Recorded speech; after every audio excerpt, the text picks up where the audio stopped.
دونم که چجوری توی ماینکرافت بتونید یه موشک درست کنید که بتونید باش برید فضا. بخش اول نشون دادن آیتمای مورد نیاز. آیتمای مورد نیاز ما ابزرور، استیک پیستون، آیرون یا بلاک دلخواه، یه دونه اسلایم بلاک. خیلی خوب، ما اول باید یه همچین سازه‌ای داشته باشیم.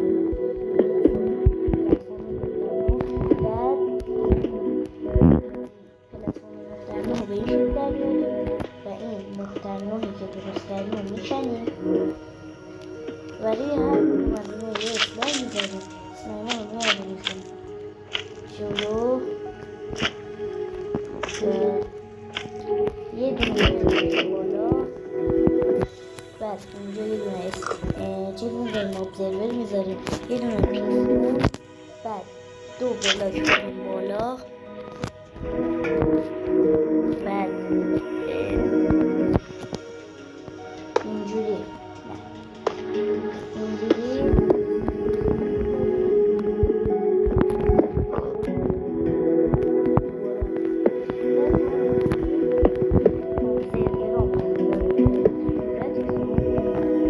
باید به بالا باشه. موشک که الان ما ساختیم، فقط کافیه که اینجا یه دونه بلاک بذاریم اینجا، بعد اون وسط اونجا یه بلاک باید بذاریم، بس سریع بریم